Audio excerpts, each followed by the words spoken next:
Ethan Carter had always believed that hard work could overcome anything. Raised by a single mother in a small apartment on the outskirts of the city, Ethan understood from a young age that success was not something handed to people like him. It had to be earned. His mother worked 2 jobs to support them, and Ethan promised himself that one day he would give her a better life. That promise became his motivation. While other teenagers spent evenings with friends, Ethan spent countless nights studying. His dedication eventually earned him a full scholarship to Westbridge University, one of the country's most prestigious institutions. At Westbridge, Ethan quickly distinguished himself as a brilliant computer engineering student. Professors praised his intelligence, and classmates often sought his help with difficult assignments. By his senior year, Ethan had become the university's top student and was expected to graduate with honors. However, not everyone celebrated his success. Ryan Mitchell, the wealthy son of a prominent businessman, had always viewed Ethan as an obstacle. Ryan had grown accustomed to being the center of attention. Since childhood, money and influence had opened every door for him. But no matter how hard Ryan tried, he could never outperform Ethan academically. The rivalry intensified during their final semester. The university announced a nationwide technology competition. The winner would receive a prestigious internship and substantial funding for future research. Ethan devoted 6 months to developing an innovative cybersecurity program capable of predicting and preventing cyber attacks before they occurred. Professors who previewed the project were astonished.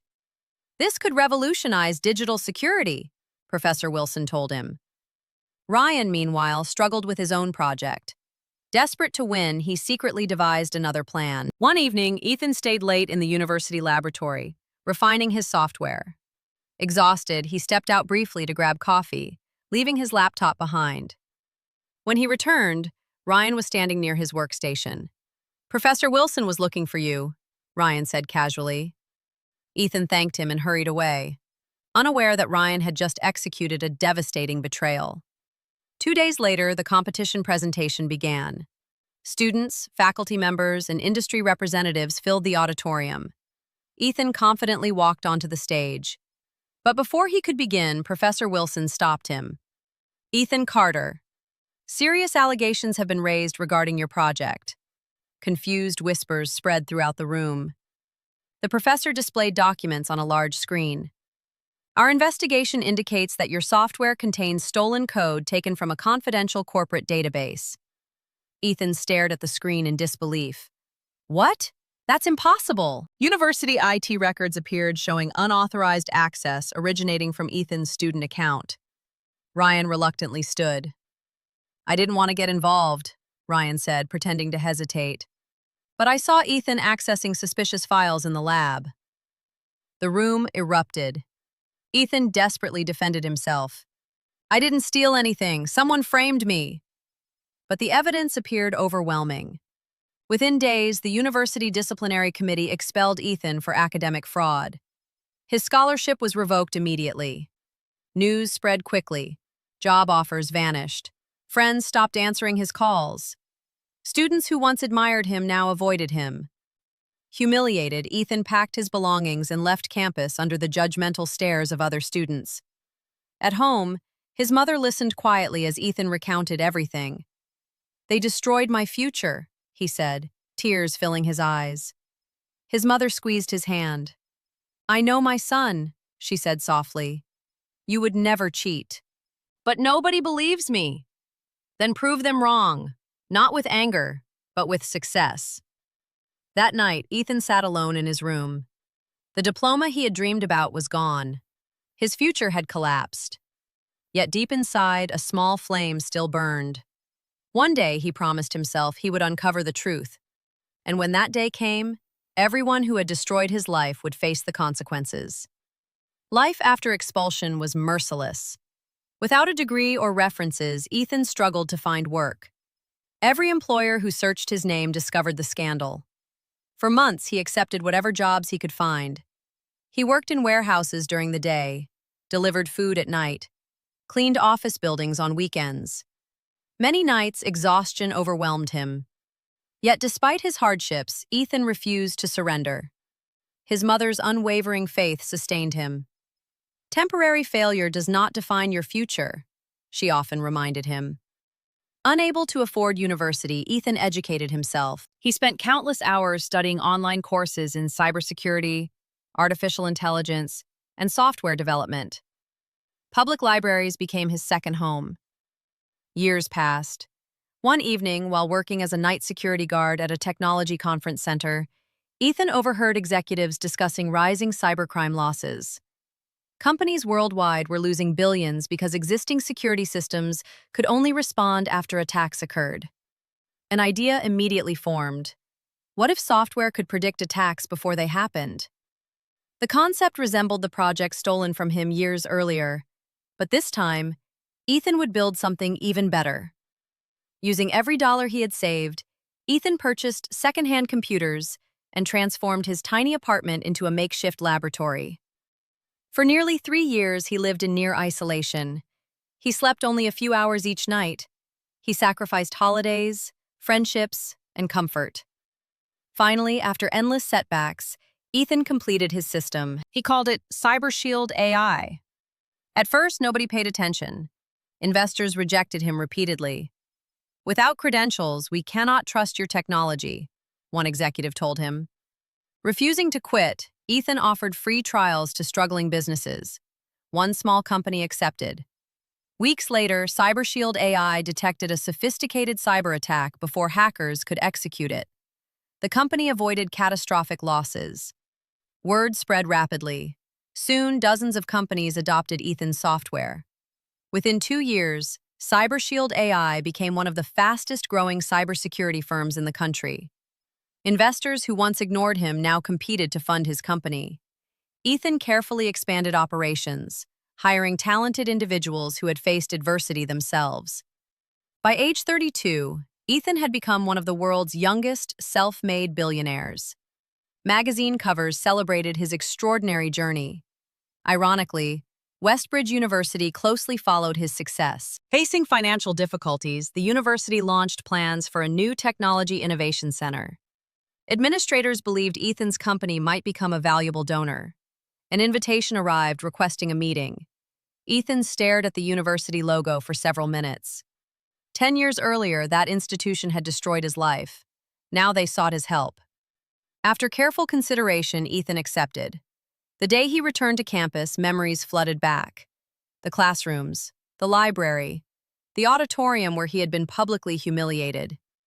University officials warmly welcomed him. Dean Harrison personally greeted him. "Mr. Carter, it's an honor to host such a distinguished entrepreneur." Ethan smiled calmly. "Thank you, Dean." During discussions, administrators enthusiastically described partnership opportunities. Eventually, Dean Harrison asked, "Have we met before? You seem familiar." Ethan silently removed an old student identification card from his briefcase. The dean's face immediately turned pale. "Ethan Carter! The same student your university expelled without allowing a proper investigation." Silence filled the room. Years earlier, Ethan had left campus defeated. Today, he had returned stronger than anyone could have imagined. But his true purpose was only beginning. To repair its reputation, Westbridge University announced a grand ceremony honoring Ethan Carter as a distinguished alumnus. Media organizations nationwide covered the event. Students packed the auditorium. Faculty members eagerly anticipated Ethan's speech. Among the attendees sat Ryan Mitchell. Life had not been kind to him. After inheriting his father's company, Ryan had mismanaged the business. Mounting debts pushed the company toward bankruptcy. Desperate for salvation, Ryan hoped Ethan might invest. Before the ceremony began, Ryan approached Ethan backstage. "Ethan, about what happened years ago." Ethan looked directly into his eyes. "You had 10 years to tell the truth." Ryan lowered his gaze. "I was young and foolish. You destroyed my life." "I said I'm sorry." Ethan remained silent. The ceremony began. Thunderous applause echoed as Ethan stepped onto the stage. The university president introduced him as an inspiration to future generations. Ethan approached the podium. "Thank you for this recognition," he began. "But before accepting this honor, I need to tell a story. The audience listened attentively.